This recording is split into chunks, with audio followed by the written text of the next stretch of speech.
So the 2024-2025 budget is an interesting one in that it comes at a time when Kenya is still facing a lot of challenges from, of course, the conversation around public debt, but also the fact that the country has been facing very many challenges from the recent floods, issues to do with COVID-19. We are still facing the after effects. So it's really a balancing budget one in the sense of it has to take care of the fact that we have a big debt to repay, but at the same time we do have all these priorities that are coming up. So the main story of this budget lies in two places. The first one is that we have 1.8 trillion in debt that we have to pay in this particular year. So when you're thinking of a budget of just about 4 trillion, it means almost half of the budget will go just towards repaying debt. So we have to repay that debt because we borrowed at some point, it's falling due, so we need to repay that. But the second part of the story is the fact that for the first time, we are seeing the government actually reducing the size of the budget that goes to ministries and government departments, which is interesting because it's one thing that many Kenyans have been demanding. And so there are definitely significant cuts that have been made. But within that second story is where there's a bit of a dilemma for government, but also one area that citizens are definitely raising a lot of questions, which is, so where are we making the cuts? So if you look at the 2024-2025 budget, as a good portion of the cuts are actually being done in very basic services. Basic services like education, so there's a reduction in the budget for school feeding, there's a reduction in the budget for free primary education, there's a reduction in the budget quite heavily in the water sector, there's a reduction of the budget in some aspects of health, and the biggest one is actually a reduction in the budget for universities, basically where we have tertiary education. So it's really a budget of two stories broadly. One which is debt repayment, still remaining basically like the biggest ministry in government because that's where we are spending the biggest chunk of our money. But on the other side, we are seeing cuts in very significant social services, which many Kenyans, especially when you think about big parts of this country, the households are still very poor, right? If you look at the Kenya National Bureau of Statistics, they say about 38% of Kenyans are poor.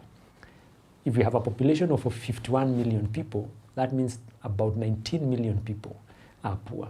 So when you cut resources to free primary education, what does it mean for that poor household? Somewhere in Turkana, somewhere in Mandera, somewhere in Nairobi, right? It means either they have to now start thinking of paying school fees, because schools have to find a way to fund the institutions to keep running. And you can think of it across the tiers of education, right? So primary, secondary, and university.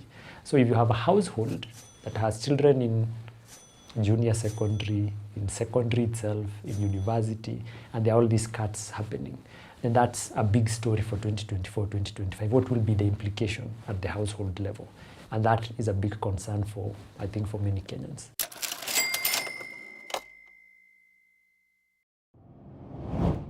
So when you look at the budget, it's one nice place to be able to see what the priorities are. I think any time as Kenyans we hear conversations about priorities for the country, you'll hear a lot of things that are said by government officials. But where really the rubber meets the road on what is a priority is the point where the government is putting its money. Now, when you look at our budget for 2024-2025, and in all fairness, it's been the same for the last couple of years, biggest priority is debt repayment. And the basic reason for that is because when debt falls due, it has always to be the first thing that the government pays. And it's good for me to highlight here the fact that a big portion of that debt repayment is actually for domestic debt. So you can think of priority number one of the government as repaying debt to the domestic market, which basically is contributing to the economic growth, right? So when you hear banks make very nice profits, and everybody's wondering, where is this money that banks are making? It's because they are the biggest investors in government bonds and debt.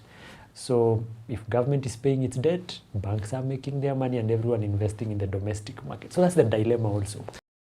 So of course for the current government, the bottom-up economic agenda is a central driving force of its prioritization, whether it's in the universal health coverage conversation, whether it has to do with building manufacturing aspects of food security. But as Kenyans, we need to think of this as not something that happens just periodically, within 1 year or 2 years. Because as a country, we do have a long-term plan on how we are supposed to develop, which is the Vision 2030. So when we are thinking about the priorities we see in a particular budget, we actually need to think of how well does it connect to the fact that we have this long-term plan, which is the Vision 2030, which then is broken down into smaller chunks of plans for every 5 years. And so if you look at the current 5-year plan that we have, which was launched a couple of months ago, you realize now the bottom-up economic agenda is in it. Right? So all this political prioritization language that we hear still has to find its way into how government planning works and how government budgeting works. So when you're evaluating then what the current year means on what the government is prioritizing, the executive still gets the largest share of the budget. As you know, when we budget now, because we have a slightly stronger separation of powers, there's also a separation of powers on how budgets are made. So the judiciary prepares its budget separately, the National Assembly, basically the whole of Parliament, because now we have 2 houses, also prepare their budget separately, and the executive, which is now where you have the president and all the ministries, also prepare their budgets separately. So the executive, of course, by the fact that it runs the civil service, has the biggest size of the budget. The judiciary and Parliament, form a smaller portion of it. Parliament's budget is just over 40 billion shillings. The judiciary just almost touching somewhere around 20 billion shillings. But the executive is 2-point-something trillion shillings, because that's where the ministries sit.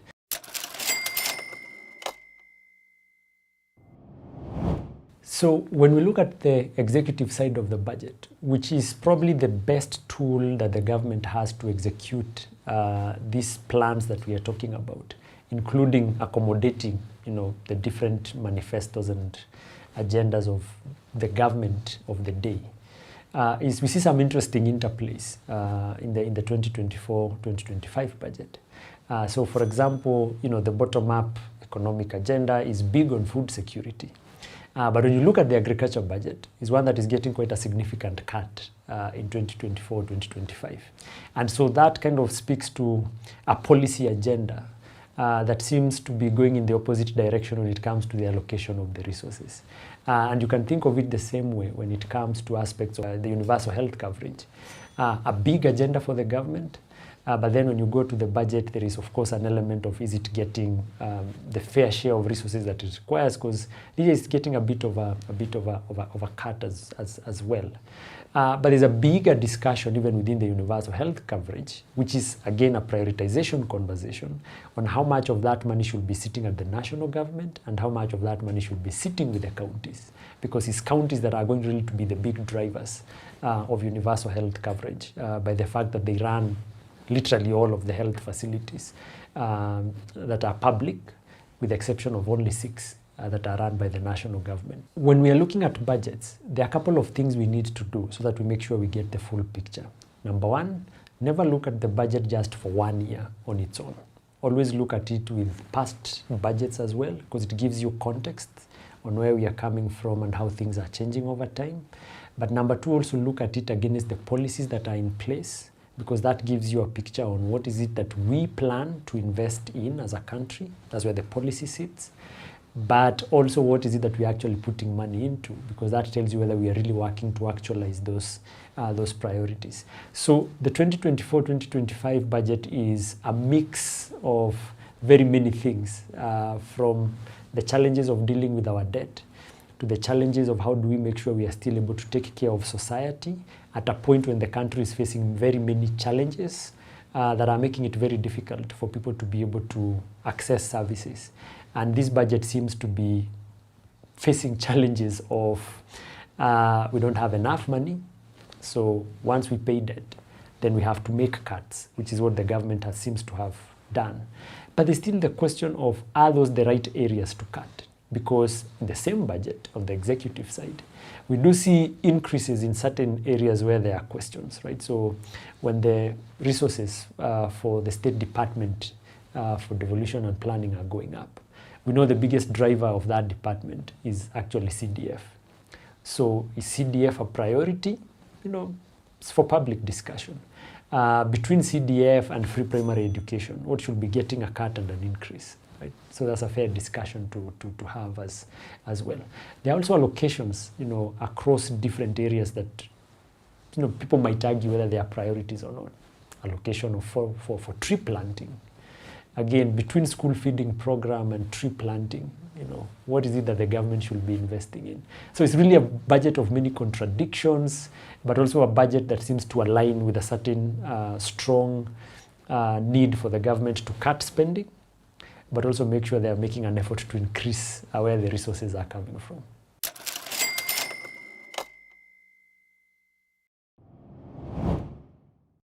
So there are a couple of significant differences. So the first difference is the fact that the 2023-2024 budget operated for quite some period when the Kenyan shilling was very weak. So our debt repayment shot up by a lot. It went up by nearly 200 billion shillings, simply because for all the external debt that we owe is in foreign currency. So when the shilling lost value, literally the government had to come in and do a supplementary budget, basically revise the budget, so that they could incorporate the fact that any external debt we have to pay, now the value had gone up. So that was quite a significant dilemma for the government, and one thing they had to accommodate within 2023-2024. So in 2024 or 2025, we are kind of formulating and approving the budget at a time when the shilling has become a bit more stable. So while yes, debt repayment remains a big issue, the uncertainty on it is not as high as it was in 2023-2024. So one big difference was just the impact of the depreciation of the Kenyan shilling and the kind of the knock effect it had on the budget. So that was one big challenge. The second one is that in the 2023-2024 budget, the government was still expanding its spending, especially at the ministerial level. 2024-2025, we are seeing the government actually contracting the budget, which is a very rare thing because the Kenyan government for the longest time, I can go back 10 years, has always had a budget that expanded every year. Regardless of whether we had money or not, there was always an effort to increase spending. So this has been one of the first times we are seeing, actually between these 2 years, where there is a contraction, so basically reducing the size of what the government thinks it should spend. But to be clear, the total budget size is still going up because the debt repayment is still growing by more than 10%. So debt repayment remains a big issue. It is at the point of service delivery where the government is actually reducing the size of the budget. But the overall budget, when you take the budget that goes to our ministries and then you take public debt, when you combine them, that is still going up between the 2 years. But it's a good point to highlight the fact that the ministerial one is actually going down, something that Kenyans have really been pushing for. And as I said, are those the right places to make cuts? So that's also something that is important. The third thing, which I think is something that that is also unique to 2024-2025 is the fact that, in the 2023-2024, the government created quite a number of additional, what they call state departments. They're like mini ministries. Let me give an example. If you think of the Ministry of Health, previously it used to just be Ministry of Health. At some point, it was broken into two, right? So you have the State Department for Medical Services, and you have the State Department for Professional Standards and something. Now, what that means is that when you're creating more state departments, it means you're increasing the administrative costs of running government, right? So as the government has continued to kind of break up ministries and create these state departments, I think we might remember in 2023 there was an executive order number 1, right, which created these state departments. So those state departments now are full mainstream. This is the first year where they are fully in the budget. And so it will be interesting, again, to look at them from the perspective of, are those increasing the cost of government? Because they have certain structures that they have to run with. The other one which I spoke to a bit is 2024-2025 compared to 2023-2024 is we are seeing a significant adjustment in social protection programs. And here I'm speaking on it just from an equity perspective. Social protection is about the poor. Social protection is about poor households. So across board, in the 2024-2025 budget, you are seeing cuts across social protection programs. Whether it's resources that go to social protection for the elderly, whether it's resources that go to special education institutions, whether it's resources that go to social protection for orphans and vulnerable children, so resources that go to, as I was saying, the school feeding program. All those are getting cuts. So they seem to be a very heavy adjustment of social protection programs compared to 2023-2024.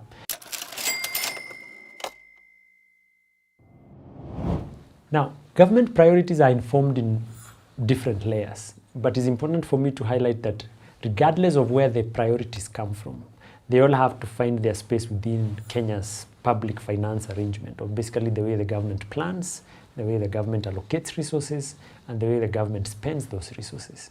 But they come from a couple of key areas. Number one, Vision 2030, blueprint is the Bible of what the priorities for the country should be. So that's the first place. And every policy, every plan that comes from Vision 2030 then becomes a significant part of what informs, especially the key areas of government priorities. So there's that one part. The second one, the government of the day. So they promise people things, they have to try and deliver those things.